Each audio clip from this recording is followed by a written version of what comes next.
Okay, great. Thanks for joining us. So I've got Ciarn and Fionn here from Dacent Munch. So thanks very much, lads, for coming in and talking to us today and giving us your insights into the industry.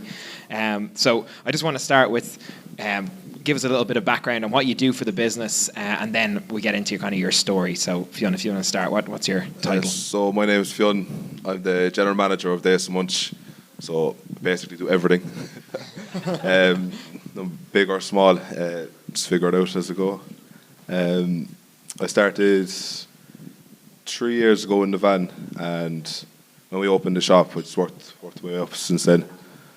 So I've been a general manager for 2 years now in Dacent Munch. Brilliant, thanks. Hi lads, I'm Ciarn. I'm one of the owners of Dacent Munch. My brother Liam is the other owner. Yeah, give us the story. Where did it all start for you? Or where did the idea come from? So 3 years ago, we were planning on starting a clothing brand, two of us, and COVID came in, so we couldn't travel to the likes of China and Pakistan and stuff to meet suppliers. So we said we'd do something that was home based. We were looking at the likes of ice cream vans, and we said we'd do half food out of a van, but obviously we couldn't travel from estate to estate over using gas and whatever. So we had to find one location for it. And we were saying that we play, instead of the ice cream van plays certain songs or whatever, we were saying we play Dacent tunes. And the stuff started coming together then like that, and then we just started clicking. Liam was in Amsterdam at the time, and he texted me like saying it, whatever, about Dacent Munch. So This wasn't a 4 a.m. kind of text, was it? No. You can imagine what he was doing now if he was in Amsterdam. And if you look at the menu and the weird toppings, you can definitely imagine what he was doing in Amsterdam. So then straight away I went looking at a van. I bought one, and it was an older van, so I was saying if we're pumping all this kind of money into it, we might as well get a new one. So I got rid of that then, and we bought a new one. We sent it up to Mead to get it converted. And to be fair, the boys up there, Retro Food Trucks, did a serious job on it. We got it back to Cork, and all our buddies then and stuff were coming up outside the house. So we started making them burgers. Well, I hadn't a clue how to make burgers. I wouldn't make toast shell. Liam was making the burgers anyway, and all the boys were putting up pictures on Snapchat and whatever. And then people just went from there. People started putting up tweets where can I get Dacent Munch? But they couldn't get it because we weren't open yet.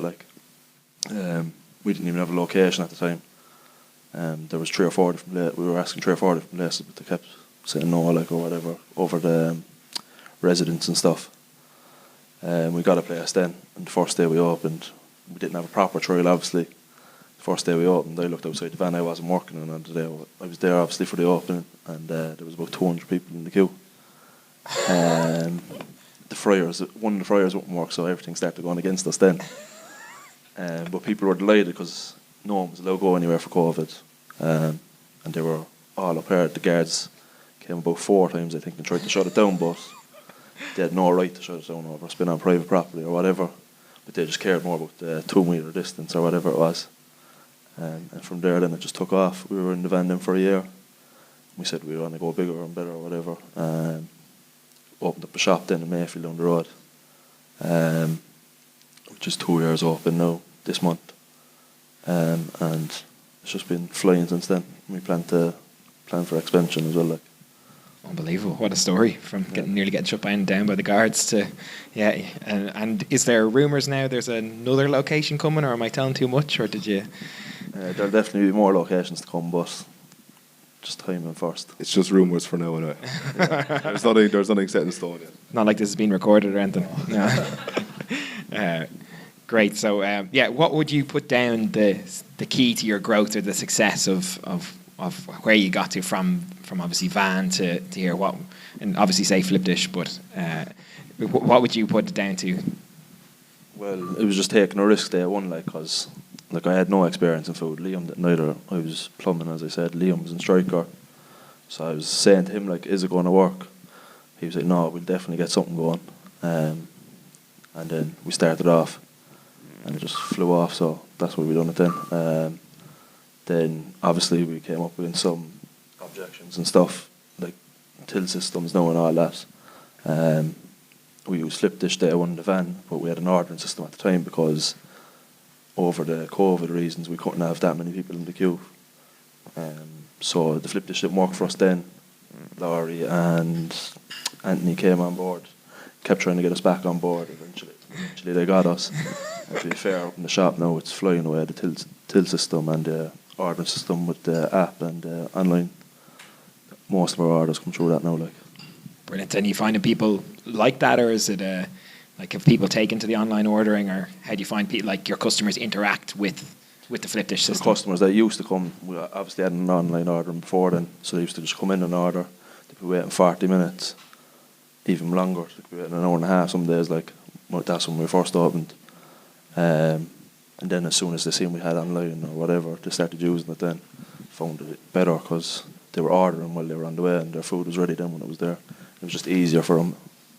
Brilliant. And did you guys see an impact then for how many orders you could take, or how you could manage that, or like did it help in that side of things using the online ordering? Yeah, so at the start we were just taking orders over the phone and people walking in. So it's kind of hard to see whose order goes where or how that works. But when we started with the online ordering, we at first we started prioritizing takeaway orders. But like we quickly realised if you work around your online orders, everything just fits in properly and everyone gets their food on time. People aren't waiting as much, and people just love to order online. They prefer not to speak to someone. And because of our names, the name of all of our burgers are slang words. So some people might be awkward coming up and saying, "Can I get the Bjor? Can I get the Fiend? Can I get the Lampier one?" So a lot of people prefer to order online. Or the dirty knock, yeah. Yeah, definitely sounds like you've cracked it. And would that have been one of your obstacles of just trying to manage those orders, or what was one of your biggest challenges that maybe we might have helped you overcome, whether it be with the point of sale system or with the online ordering itself? Well, to be fair, most of our challenges have been the back office side, but with the POS, we didn't have to worry about any till systems, any like mishaps between staff, like misplacing dockets, all that kind of stuff. So it just allowed us to focus on our back office, focus on other stuff when we know that the till system is working and our staff know how to use it. Amazing. And how have you found, because I know we did a little training on the back office a couple of weeks ago, how have you found using it so far? It is like you, as one of the girls said a while ago, what you put into it, you get out of it. So the more work you put in, the more data you put in, the more you're going to get out of it. So we're only kind of starting to do that now. So in a few months' time, like we will get all the easy reports that come out of it. It'll just make everything easier, to be honest. And are you using inventory management and things like that? We're getting it set up at the moment, yeah. Amazing. Okay, yeah. So again, one of those things, the more you put in, the more you're going to get out. Yeah, great to hear. Is there anything that you're looking forward to Flip Dish doing for you, like us, maybe what our development team could do? Is there any feature requests you've put in that you'd be thinking, oh, that's going to make a real big difference to what we can do for you?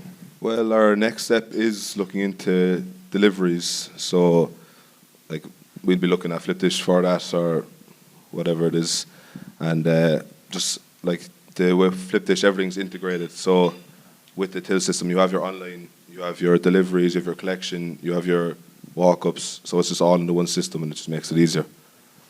It's great to hear. And what would be your kind of, from your journey so far to either of you, what would be your main piece of advice then for a restaurateur or someone going into the business, maybe thinking of starting up, or maybe they're in there and they're maybe thinking of packing it in? What's your key takeaway from the journey so far? Well, the main thing is if you don't love the job, it's not going to work out. Like if you don't want to do it, if you don't want to put in the work, you're never going to get a return from it. And the other thing I'd say is just find the right staff, surround yourself with the right people, and from the very beginning, set up everything properly, set up with an accountant, all that kind of stuff. Just make sure it's all set up for the future, with the future in mind. Brilliant. Any words of wisdom? I might just say, like, we never had experience in food, and we took the risk, and it's well paid off now. Like, there's often days there we felt like throwing in the towel or whatever, but you get them days, and we just hung by it, and it's paying off now. If you believe in it, it'll happen. Love that. And just on the topic of staff, how have the staff interacted with, like, the point of sale that you've just implemented? Have they found it easy to use? What's the like all new things, people don't like change. They've used to something for, like, say, a year or two, and then something comes in new. They're they freak out what's going on.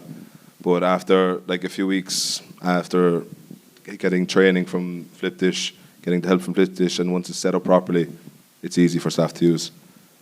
Brilliant. It's good to hear my 3-hour journey to Cork was worth it a couple of weeks ago then. Thanks for the plug, guys. Yeah, guys, and I just thank you so much for taking the time and for everyone listening. Does anyone in the audience, before we finish up with the two lads and let them go back to make Dacent Munch, does anyone have any questions for the two lads? Oh, down the back. Well, we only have one. We definitely don't have two. That's obviously Laurie. And obviously they're standing right there, so you're going to be in big trouble. But have you found it easy to work with us? Are we easy to get in touch with? Like, how have you felt about? Yeah, 100%. Like, even I think it was last Monday, our receipts just came out randomly at different fonts and stuff, and within kind of 10-15 minutes it was all sorted. Just with a quick phone call to one of the sales teams, and it was all sorted within the 15 minutes. Amazing, great to hear. Anyone else with a question? Nope, we all good. Oh, then, guys, you're free to go. Thank you so much for taking the time. Appreciate it.